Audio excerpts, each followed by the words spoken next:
प्रहलाद को घोर दंड देने के लिए कारागार की तरफ ले जाया जा रहा है। ओम नमो भगवते वासुदेवाय, ओम नमो भगवते वासुदेवाय। ये सुनकर हिरण्यकश्यप का क्रोध अपनी सारी सीमाएं लांघ देता है और उसका हाथ म्यान पर जाकर उसकी तलवार ऐसे खींच लेता है जैसे यमराज मनुष्य के प्राण खींच रहे हों। हिरण्यकश्यप की वो चमकती तलवार स्वयं काल के समान जान पड़ रही है। सभा में सभी ने जैसे अपनी सांसें रोक ली हैं। कुछ अनहोनी घटने वाली है। इधर वैकुंठ में माता लक्ष्मी व्याकुल होकर अपने स्थान पर खड़ी हो जाती हैं, जैसे वो खुद जाकर प्रहलाद को बचाएंगी। परंतु भगवान विष्णु के मुख से उनके मुस्कान क्षीण नहीं होती है। माता लक्ष्मी भगवान को देखकर आश्चर्य में है।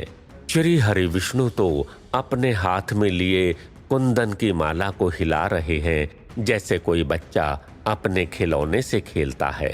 हिरण्यकश्यप के क्रोध को भांपकर उसके असुर सैनिक जैसे ही प्रहलाद को पकड़ने के लिए आगे बढ़ते हैं, श्री विष्णु के हाथ से वो कुंदन की माला गिर जाती है और टूटकर बिखर जाती है। ठीक उसी समय राजमहल में ऊपर की ओर लगा कांच का विशाल झूमर हिलता है और फिर उन सैनिकों के ऊपर गिर जाता है जो प्रहलाद को पकड़ने के लिए आगे बढ़ रहे थे।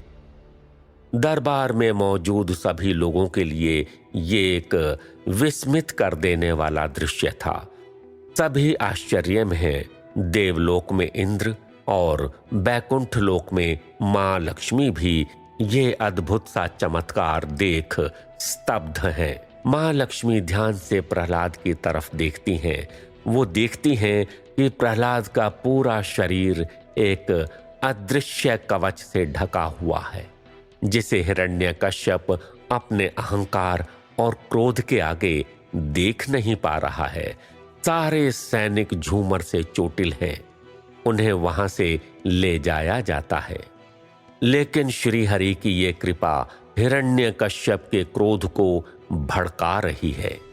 अब बचे हुए सारे असुर सैनिक एक साथ प्रहलाद को बांधने के लिए रस्सी लिए आगे बढ़ते हैं। एक और नन्हा सा अकेला बालक और एक तरफ हिरण्यकश्यप की सारी असुर सेना। जैसे ही सारे असुर रस्सियों से उसे बांधना चाहते हैं, वो उसी रस्सियों के चोट से आहत हो प्रहलाद के पीछे की ओर चोट खाकर गिर जाते हैं और उन्हीं रस्सियों से वो खुद ही जकड़े जाते हैं। ये चमत्कार देख राज दरबार में मौजूद सभी लोग आश्चर्य में हैं, लेकिन कयाधु के चेहरे पर आश्चर्य के साथ साथ एक मुस्कुराहट भी है। अपने पुत्र को इस निर्दयी आसुरी सेना से सुरक्षित देख वो समझ जाती है कि ये तो बस श्री हरि विष्णु की ही कृपा है। हिरण्यकश्यप ये सब देख तिलमिला रहा है। उसे लग रहा है कि अब वो प्रहलाद का वध ही कर दे। वो भरी सभा में प्रहलाद को ललकारता है। प्रहलाद, अब तुम्हें मृत्यु से कोई नहीं बचा सकता। हिरण्यकश्यप की तलवार की चमक मां लक्ष्मी के मन में डर पैदा कर रही है। इस बार मां लक्ष्मी कुछ कहती उससे पहले श्री विष्णु ही बोल पड़ते हैं। ये दुराचारी दुष्ट हिरण्यकश्यप ये अपनी सीमा लांघ रहा है, लेकिन ये जानता नहीं कि किसी भी बालक को भगवान का स्वरूप ही माना जाता है, और फिर ये तो मेरा भक्त है। मां लक्ष्मी श्री विष्णु को अचरजता से देखती हैं। इधर पृथ्वी लोक में क्रोधित हिरण्यकश्यप को देखकर प्रहलाद ने मुस्कुराते हुए कहा, पिताजी, अगर मुझे मारकर आपका क्रोध शांत होता है तो ऐसा ही कीजिए, लेकिन क्रोध मत कीजिए। ऐसी सरल बातें सुनकर सभासद और कयाधु ये समझने में असमर्थ थे कि ये क्या हो रहा है। प्रहलाद उस रक्षा कवच को तोड़ते हुए हिरण्यकश्यप की ओर बढ़ा। उसने हिरण्यकश्यप के पास जाकर कहा, ये लीजिए पिताजी, मैं कवच से बाहर आ गया। अब आप मेरा वध कर सकते हैं। कुछ क्षण के लिए ऐसी बातें सुनकर हिरण्यकश्यप आश्चर्य में था। हमारे क्रोध से सारा ब्रह्मांड भयभीत रहता है, यहाँ तक हमारे नाम से देवतागण भी कांप जाते हैं। क्या तुम्हें अपने पिता के क्रोध का कोई भय नहीं? हिरण्यकश्यप ने हैरान होते हुए कहा। आप प्रजा के लिए पहले महाराज हैं, लेकिन आप मेरे लिए पहले मेरे पिता हैं। मैं आपका आदर करता हूं, तो फिर आपसे कैसा भय? बस आपको क्रोधित देखकर मुझे कष्ट होता है। प्रहलाद की बातें सुनकर हिरण्यकश्यप एक पिता की तरह व्यवहार करता है। वो झुककर प्रहलाद के नजदीक जाता है। उसके कंधे पर हाथ रखकर हिरण्यकश्यप कहता है, तुम्हें मेरे कष्ट की इतनी चिंता है तो तुम ये जानते हुए भी उस विष्णु से मुझे कितना द्वेष है। तुम उसकी महिमा के गुणगान मेरे सामने क्यों करते हो पुत्र? क्या तुम्हें किसी सम्मोहन ने बाध्य किया है? प्रहलाद हिरण्यकश्यप को समझाने वाले भाव से कहता है, मुझ पर कोई दूसरा कैसे सम्मोहन कर सकता है पिताजी? मैं साहसी और संयमित प्राणी हूं और मोहित तो ये सारा संसार है। मुझसे ऐसी बात मत करो प्रहलाद। तुम्हें मालूम होना चाहिए कि हम सभागणों के समक्ष उपस्थित हैं। तुम मुझे मूर्ख बनाने का प्रयास मत करो। यह सुनकर प्रहलाद कहता है, पिताजी मैं आपका निरादर नहीं कर रहा, बस आपको सत्य का बोध कराना चाहता हूं। और सत्य केवल एक है, मेरे प्रभु श्री हरि विष्णु। आप बस एक बार उनका ध्यान कीजिए, आपके इस क्रोध का अंत हो जाएगा। एक बार ओम नमो नारायण, श्रीमन नारायण नारायण हरि हरि ऐसा कहकर तो देखिए पिताजी। हिरण्यकश्यप अपने हाथ में रखी तलवार फेंक देता है और क्रोधित हो प्रहलाद को चीखते हुए अपने हाथों में जकड़ लेता है। कयाधु को लगता है कि हिरण्यकश्यप अपने हाथों से ही मसलकर प्रहलाद के जीवन का अंत कर देगा। वो हिरण्यकश्यप की तरफ भागते हुए उसके चरणों में गिर जाती है। क्षमा नाथ, क्षमा कर दीजिए मेरे पुत्र को। कयाधु के हठ को देखकर हिरण्यकश्यप और तिलमिला उठता है और उसके एक झटके से कयाधु दूर जा गिरती है। आपकी ममता का लिहाज करके हम बस इतना कर सकते हैं कि आपके सामने न मारें। ये बोलकर हिरण्यकश्यप निर्दयता से प्रहलाद का हाथ पकड़ते हुए सारी सभा के सामने उसे काल कोठरी की ओर ले जाने लगता है। हिरण्यकश्यप के सैनिक तुरंत उसके पीछे जाते हैं। हिरण्यकश्यप प्रहलाद का हाथ झटककर उसे काल कोठरी में धकेल देता है। तुम्हारे जीवन का फैसला हम कल करेंगे। हिरण्यकश्यप ये कहकर वहां से चला जाता है। वहां कयाधु प्रहलाद के बिछोह में दुखी है। जब दासियां उन्हें भोजन लाकर देती और खाने के लिए कहती हैं, तो कयाधु उन पर क्रोध दिखाती और कहती हैं, वहां मेरा पुत्र प्रहलाद एक अंधेरे कमरे में बंद है। वो इस राजमहल का राजकुमार है, लेकिन उसे अपराधी बनाकर वहां बंद कर दिया गया है। मेरे पुत्र को भूख लगी होगी, प्यास लगी होगी, लेकिन उसकी देखभाल के लिए वहां उसकी ये माता नहीं, और तुम सब मुझे भोजन करने को कह रही हो। जाओ यहां से। हिरण्यकश्यप का राजमहल ऐसा दिखाई दे रहा है जैसे कोई बड़ा शोक हो गया हो। और सिर्फ राजमहल ही नहीं, पूरे के पूरे नगर में शोक का माहौल है। जहां हर तरफ पहले चहल पहल दिखाई देती थी, वहां सन्नाटा पसरा हुआ है। नगर के नागरिक से लेकर उस नगर के जानवर, पक्षी, पेड़ पौधे सब जैसे सुस्त से पड़ गए हैं। नदी किनारे कोई जानवर पानी पीता नहीं दिख रहा है, पक्षी दाना चुगने नहीं जा रहे, पेड़ पौधे सूख गए हैं, यहाँ तक कि हवाएं स्थिर हो गई हैं, भूमि भी बंजर होने लगी है।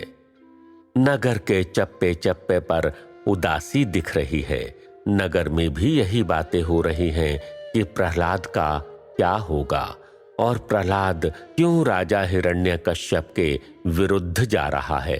उसे क्या अपने प्राण प्यारे नहीं, या वो राजा हिरण्यकश्यप का आदर नहीं करता।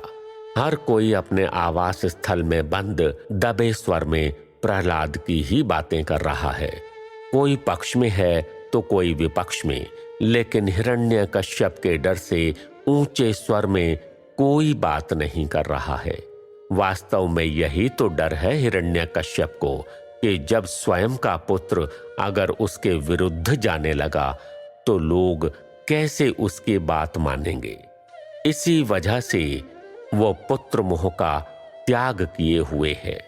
इधर मां लक्ष्मी को प्रहलाद की सहायता की तीव्र इच्छा जगती है और वो काल कोठरी में अपना रूप बदलकर प्रहलाद के पास पहुंच जाती है। उनके जाते ही उस भयानक काल कोठरी में बहुत सारे दीपक जल जाते हैं।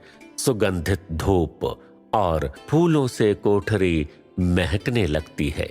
प्रहलाद श्री विष्णु की वंदना में लीन है। माता लक्ष्मी उसे ममत्व भाव से देखती हैं, उसे आशीर्वाद देती हैं और उस काल कोठरी में बहुत सारे फल और पकवान, साथ ही मीठे जल से भरा हुआ मटका चमत्कारी रूप से छोड़कर अंतर ध्यान हो जाती हैं। माता लक्ष्मी के जाने के बाद कुछ सैनिकों की दृष्टि प्रहलाद की काल कोठरी से आने वाली रोशनी पर पड़ती है और वो वहां का दृश्य देखकर हैरान हो जाते हैं। प्रहलाद वहां दीपक की रोशनी में ध्यान लगाए बैठा है। साथ ही वहां कुछ फल और फूल भी रखे हैं। न चाहते हुए भी प्रहलाद के सामने उनका मस्तक प्रणाम करने को झुक जाता है। ये सब देखकर हैरान एक सैनिक इसकी सूचना हिरण्यकश्यप को देता है। हिरण्यकश्यप भी आश्चर्य में है। वो स्वयं वहां जाकर देखता है। ऐसा लग रहा है जैसे वो कोई कारागार नहीं, किसी मंदिर का पूजा स्थल है। हिरण्यकश्यप के कदमों की आहट सुन प्रहलाद का ध्यान टूटता है। उसे देखकर प्रहलाद कहता है, आइए पिताजी, लगता है आपका क्रोध कुछ शांत हुआ होगा। हिरण्यकश्यप पूछता है, ये फूल, दीपक, फल, ये सब कहां से आया प्रहलाद? क्या ये तुम्हारी माता ने तुम तक पहुंचाए हैं? प्रहलाद कहता है, पिताश्री, आपने तो आदेश दिया था कि कोई मुझसे ना मिले, तो भला कोई यहां कैसे आता? हिरण्यकश्यप, जो कि प्रहलाद की चिंता में था, फिर से थोड़ा गुस्से में आ जाता है और कहता है, प्रहलाद, तुम मुझसे असत्य बोल रहे हो। प्रहलाद कहता है, मैं सच कह रहा हूं पिताजी, मुझे कुछ भी पता नहीं। मुझे लगता है ये मेरे भगवान श्री नारायण की कृपा है। मेरे जगदीश्वर का मैं ध्यान कर रहा था। जब आंखें खोली तो ये सब कुछ मेरे सामने था। वो मुझे बहुत प्रेम करते हैं, तो मुझे कष्ट में नहीं देख पा रहे होंगे। बस फिर क्या था, प्रहलाद की श्री विष्णु के प्रति ऐसी भक्ति में बातें सुनकर हिरण्यकश्यप आग बबूला हो गया और सैनिकों से कहा, जंजीरों में जकड़ दो इस मूर्ख को और राज दरबार में घसीट कर ले आओ। हिरण्यकश्यप राज दरबार में जाता है और सिंहासन पर जाकर बैठ जाता है। सैनिक प्रहलाद को जंजीरों से बांधकर ला रहे हैं। उसके हाथ और पैर जंजीरों में बंधे हुए हैं। इस अवस्था में भी प्रहलाद के चेहरे पर मुस्कुराहट है। दासियां जाकर सारी बातें कयाधु को बताती हैं। ये जानकर कि प्रहलाद स्वस्थ है, वो थोड़ी प्रसन्न होती हैं, लेकिन उसे ऐसे जंजीरों में बांधकर राज दरबार क्यों लाया जा रहा है? ऐसा क्या होने वाला है? ये सोचकर बेचैन हो जाती हैं और राज दरबार की ओर दौड़ती हैं। प्रहलाद राज दरबार में हिरण्यकश्यप के सामने खड़ा है और प्रहलाद हिरण्यकश्यप को प्रणाम करता है। हिरण्यकश्यप कहता है, प्रहलाद, आज तुम्हारे सामने एक आखिरी अवसर है। यदि तुमने मेरी बातों का सही उत्तर नहीं दिया तो तुम्हें काल कोठरी से भी बड़ा दंड मिलेगा। तुम यहां सबके सामने ये बताओ कि भगवान कौन है? प्रहलाद कहता है, भगवान तो यहां है पिताश्री, वो मन में है, कण कण में है, वो मेरे समक्ष है। हिरण्यकश्यप अचानक भगवान समक्ष है ये सुनकर प्रसन्न हो जाता है। उसे लगता है अंततः भय से ही सही प्रहलाद ने उसे भगवान मान लिया।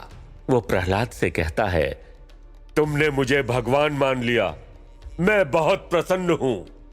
तुम्हें बुद्धि देर से आई, लेकिन आ गई।